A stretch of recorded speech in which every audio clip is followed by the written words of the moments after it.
Welcome back. My name is Aaron Green, founder of AG Consulting. I am a licensed strata manager in British Columbia, Canada, and this is the series on the Strata Property Act BC of BC. Please remember this is general information, not legal advice. Let's get right into it. Strata Property Act BC, Episode 6. Thinking about buying a strata property? Watch this first. So again, if you're thinking about buying a strata property, you need to know what I'm about to cover. This is not just a home, you're buying into a system, its finances, and its community. System affects costs, control, and your day-to-day life, and how you're going to enjoy yourself in that property, or how you're going to be able to use that property, whether that's an investment and things like that. Getting right into it. Part 1, what you're actually buying. Strata is shared ownership. So a strata lot means a lot shown on a strata plan, and the strata plan shows all of the strata lots within the strata corporation. It also includes the common property that the strata corporation that makes up the strata corporation. So you own your unit, you don't own the building, but you do technically own a portion of the building with all the other owners that own in that strata corporation or have purchased a strata lot in that strata corporation. Common property means shared responsibility, and I'm going to have the definition of the common property up for you on the screen. Decisions are made collectively, either by your elected council or by owners at a general meeting. Elected council happens at general meetings or annual general meetings, and then council members generally handle the day-to-day and in between general meetings for or on behalf of all owners for the strata corporation. So strata versus fee simple. Most people would be very familiar with fee simple. Fee simple is when you own a house on a piece of land and you own the land up to a certain property line there. That would be your fee simple. Strata is not that. It's shared ownership, as I said before, and it's also shared decisions, like I said, council making decisions and then owners voting at general meetings. You give up control in exchange for shared responsibility. Instead of having to deal with all that responsibility yourself, it's shared. So there's pros and cons, and we're going to jump right into that. You don't fully own your property in a strata, and some buyers don't realize that. So this is what we're going to help teach you today. Pros: often lower purchase prices, not always, depending on the property, but generally a strata property is going to be cheaper than something than a fee simple property. Shared maintenance costs, so this can be a good thing or a bad thing, but in general, at least you're not having to pay for a house pay for a roof, windows, doors, large ticket items all by yourself. It's going to generally be a shared cost that all owners are going to have to contribute to, and then the council makes the decision on how that's going to actually happen.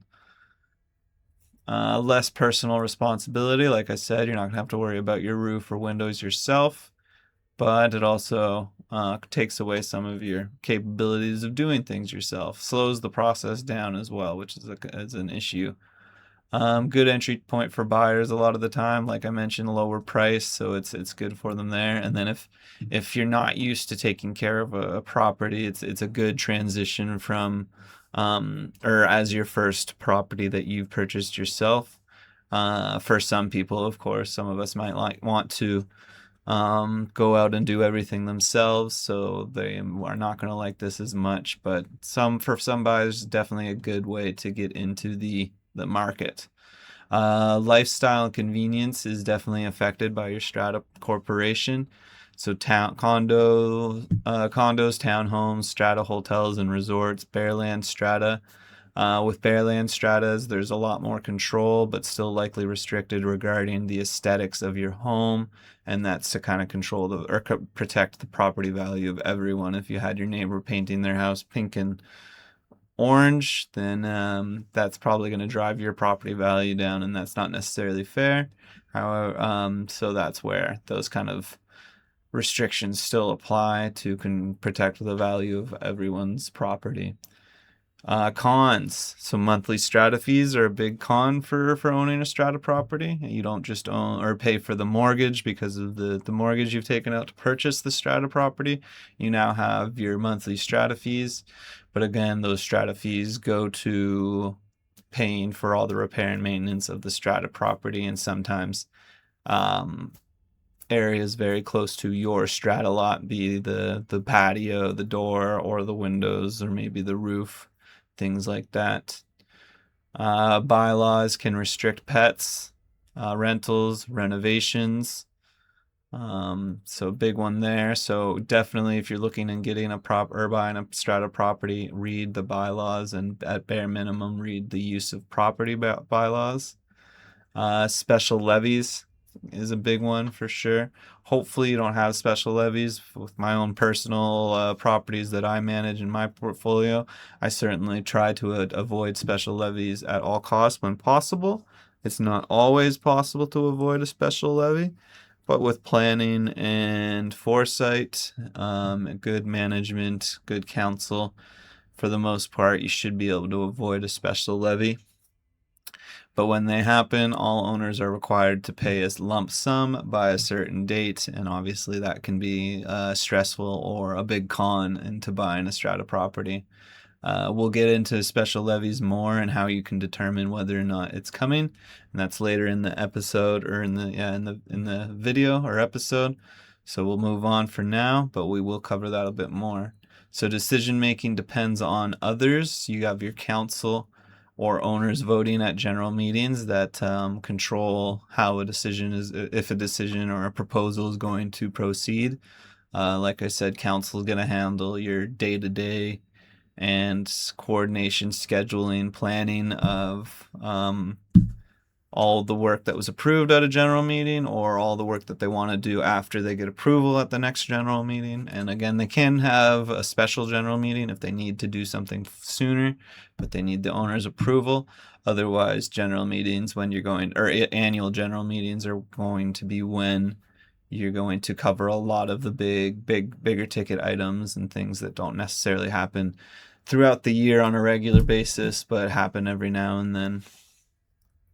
Quality of management matters a ton here. It's a huge deal. The strata management comes with a system, not just the manager, so there's a lot involved in it. And then obviously the accounting is a big part of it as well. So quality of management is a big one. And again, later on through this video, I will be showing you how you can determine whether or not there's good strata management in place and good management by the council and the owners. Neighbors may be difficult or unpleasant. This is a big con for owning a strata property. With your own home, you don't generally hear other people when you're inside your own home. But at a strata property, if you're in condos or even townhomes, there's a chance you will hear your neighbors if they're not being very considerate of your right to peaceful enjoyment of your property. However, again, there are bylaws that are going to control and hopefully enforce a better consideration for all that live under that roof, or within that strata corporation. But the process is sometimes slow, and you're left dealing with whatever the nuisances or negativity is until it is addressed and enforced. So, and remember, in a strata, your experience depends on the community and the management. Big one there. So, key insights from what we've just gone over: strata isn't bad, it's just different and sometimes not fair. Sometimes it works in your favor, sometimes it really doesn't. I say that to a lot of my clients. Strata living isn't always fair, but it does have its pros and cons, like we went over. Problems usually come from misunderstanding how it works, so that's a big one. But that's what we're going to cover to make sure that you know what you're getting into before you decide to purchase a strata property or a strata lot. So what you're actually buying. Part 2. What to check before buying a strata property. Depreciation report, big one, very big one. This one's going to cover long-term repair and planning, repair plan and funding plans. Sometimes not the most accurate, but it's a good baseline. So it's good to see a recent depreciation report. Missing or outdated depreciation reports are definitely a higher risk, and recent amendments to the Strata Property Act and Strata Property Regulations require a depreciation report by July 1st, 2026, and every 5 years after that point. Or every 5 years since you got the last one, I should say. Sorry. Depreciation reports cover your roof, the windows, siding, structure, piping, elevators if you have one, recreational facilities if you have those as well. Basically anything that the Strata Corporation is responsible for repairing and maintaining. The depreciation report is going to estimate the longevity or the lifetime of that item or common property, common asset, and they're going to provide a funding plan based on that information, so that the council and the strata management can take that information and begin to plan how aggressively they need to fund the Contingency Reserve Fund, and we'll get into that one on the next section here. So if there's no if there's no depreciation report, that's a call for concern. If you can't get your hands on a depreciation report, again, by July 1st, 2026, everyone must have one. So if they don't have one, and I say this because you used to be able to waive it, and you'd be, I think, don't quote me on this. I haven't looked at this one for a while because I believe it's been repealed completely. But at one point, you could waive a depreciation report, and I think you had to waive it every year, either every year at a general meeting or every 3 years at a general meeting. You could waive the depreciation report requirement, but that has changed. Like I said, recent amendments to the Strata Property Act and Strata Property Regulations require a depreciation report by July 1st, 2026. So this year, July 1st, and then every 5 years since the last time. So if your Strata Property or your Strata Corporation got it in 2021 and they haven't got it, they need to be working on that or planning for it, scheduling that. And then anything past or anything 2020, they should have already gotten one for 2025 or in the works to get one at this point in time. However, again, do not quote me on that one. Check legal advice if someone is concerned about when they should get a depreciation report based on when they got it last. I'm not 100% on that one, but the basic wording is every 5 years since the last one. So if you got it, again, 2020, probably need to get it in 2025, and then 2021 needs to be done 2026. And that last date, I'll say it again, your Strata Property or Strata Corporation must have one by July 1st, 2026. Moving on into financials. So this is big as well. Contingency Reserve Fund is basically a savings account for the building, for the Strata Corporation, to pay for those large expenditures like roofs, elevators, piping, windows, doors, recreational facilities, all of that stuff. So low funds a low contingency reserve fund increases the chance for a future special levy, but it also depends on the age of the building too. So if it's a newer building, it's going to have a very low CRF, contingency reserve fund, and that's because it starts from zero and the Strata Corporation is made, or the plan is deposited into the land title office. The developer has to contribute a certain amount based on the interim budget that they have created.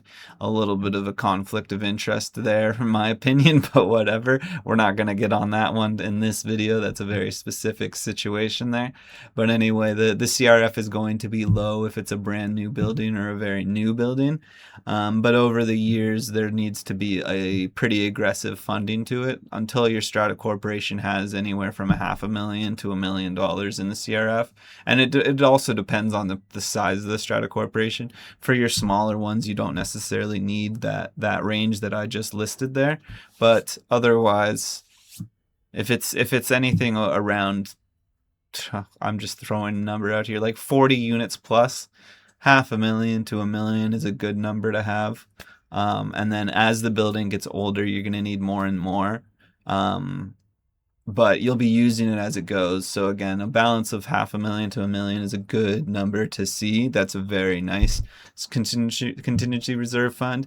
Anything below 250,000 for a building that is 15 plus years old is a concern. So that's something to really consider when you're looking at the amount of money in the CRF and how old the building is. And that all kind of plays into the depreciation report as well. We covered a bunch there. So budget and fees is another one to look at when you're purchasing your strata property or considering purchasing one. Stability from year to year with the budget is a good sign of good management and good planning by the council, but it could also just be poor planning and poor management by the council, because if strata fees aren't going up, then they've either been charging a little too much for a little bit longer, or there's many things that can come into play there. For one, in one particular property that I'm thinking of right now, strata fees haven't had to go up for a little while, but that's because at one point they were paying a huge insurance premium due to a recent claim on the strata on the insurance policy. But over the last couple of years, we've been able to really get that insurance premium down.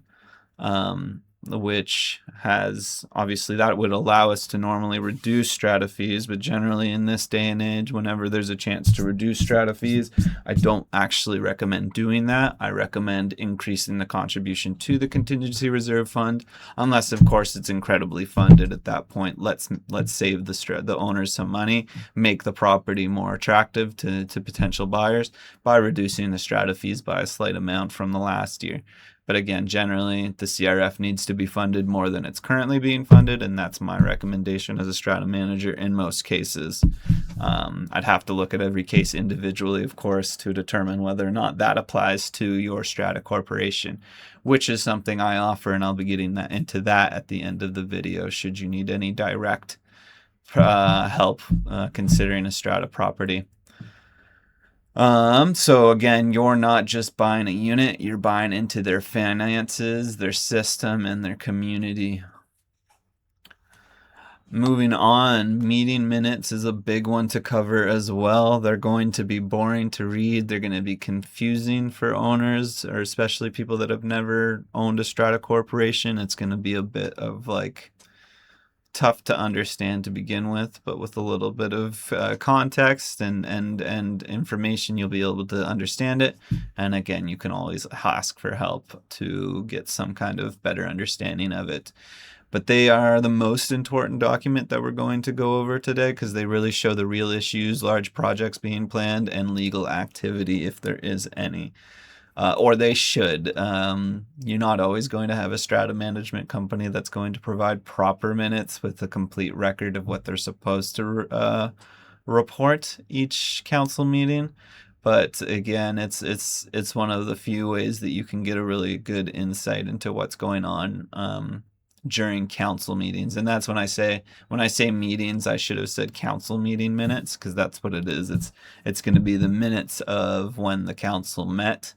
And those, just so for everyone knows, they're required to post your council meeting minutes to owners or share them with owners within 2 weeks of when that meeting was scheduled. So if you knew a meeting happened and you haven't gotten the minutes after 2 weeks, check with your manager or your management company to see if they're available. They should be, and otherwise they should be making them available to you very soon after they've been requested. But yeah, important document to look at. And then you can check for patterns and complaints, repairs, and disputes if you're seeing them in there. Depends how many you get.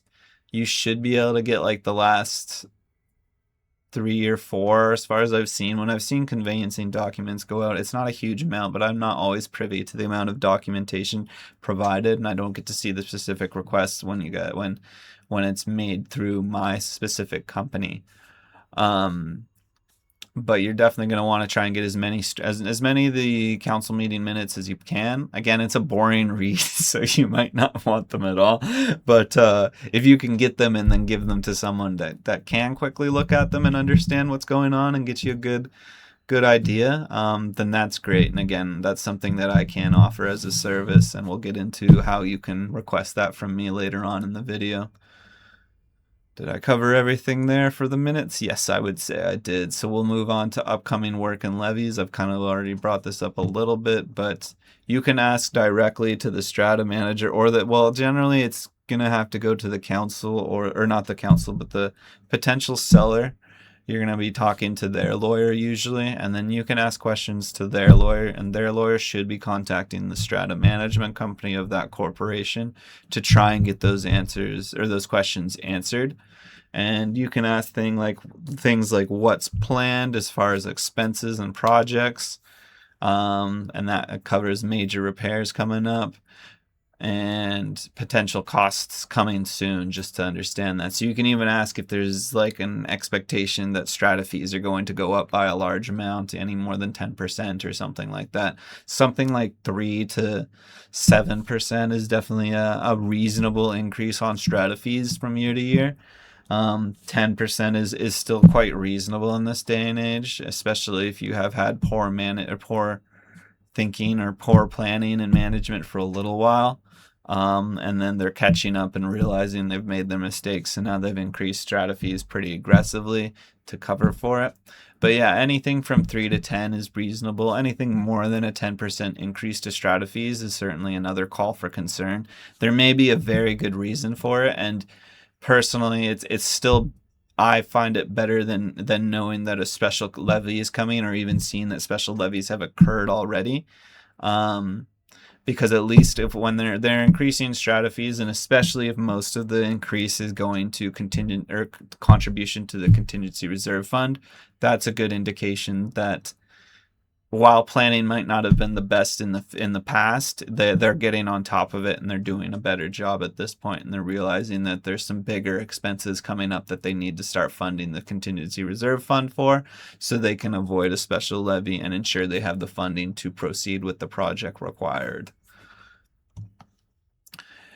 Getting into the next one. This is actually probably just as important as minutes, and this is mainly just because it's going to control or affects how you actually live in the strata corporation, or live in your unit or your strata lot, and what you can and can't do. So get a copy of your bylaws. If you don't want to read them, pass them on to someone like me, and I can quickly give you a very good understanding of what stipulations or restrictions there are that are actually going to bother you or affect you. And that can certainly be done very easily if you give me an idea of your lifestyle, what you want to do, and what you're hoping to do in the unit. Then I can tell you whether or not you're going to have any issues based on the bylaws. Pets is a big one. They're covered in the bylaws.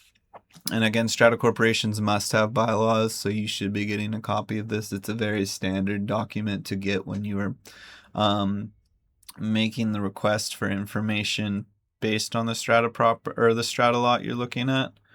But they should honestly, even before you're getting really serious about making an offer on a strata property, you should be able to get the bylaws from the seller's agent or the seller directly. And there's really no excuse for not being able to get those. So if you're having issues with that, that's another call for concern, in my opinion. But yeah, bylaws will cover your pets, whether or not you can or can't have them. There's no law regarding it. Obviously, if you have like a service animal, then you understand your human rights there. But otherwise, if there's no service animal or something like that at play, pets can certainly be restricted to the point where you can't have them, or there is a restriction on the maximum number. Your standard bylaws, if I'm not mistaken, is like up to, it's either a dog or a cat, 2 cats or 2 dogs, I believe, is the standard bylaw. Don't quote me on that immediately, but that's the standard one. So it's not a crazy amount of either animal. If you have 3 of something, you might have some issues, so you're going to want to look at that. Fish don't count. They have another one, but I can't remember that one off the top of my head, so you'll have to look into that, and specifically with your bylaws, because what I was reciting is just the standard bylaws, and your strata corporation may have amended their bylaws from the standard ones that were in place at one point in time. Short-term rentals also covered in your bylaws, so that's a big one. If you're planning on trying to do a short-term rental with your unit, absolutely ensure that that's permitted in your at that strata corporation, and that would be covered in your bylaws. Renovations is another big one. It will have, generally the section is called obtain approval from the strata corporation before altering a strata lot, and some strata corporations may have amended it for a more of a stricter requirement from owners to achieve approval to proceed with an alteration request. But for the most part, it's not too bad, but it does take time planned for that. It might take up to 2 weeks for you to get approval after you've submitted an alteration request. And a lot of property or strata management companies, they do have a standard form for submitting an alteration request. So look into that before you really go to proceed with a renovation or any kind of alterations to your strata lot. Ensure that it's possible. And again, this is really just affecting you if you decide to purchase in it. But that's another thing covered by the bylaws. And then the biggest one that I think you should really look at, and this one won't take too long at all, there should be a section called use of property. And that's usually it's section 3 of your standard bylaws, so it should be around that number. But this is going to cover how the property can be used and the common property can be used. And there might be some specific things that have been added by your strata corporation by amending them at the strata or at a general meeting. So again, if you're getting your bylaws and you want to know what to look at your use of property restrictions, check your obtain approval before altering a strata lot section, look for any short-term rentals section if that's going to apply for what you want to do to the property, and then if you have pets, check for the pet bylaws. Moving on, this is really the final takeaway of this video or this episode here. Strata ownership is about understanding the system. Like we said, you're buying into a system, a community, and their finances.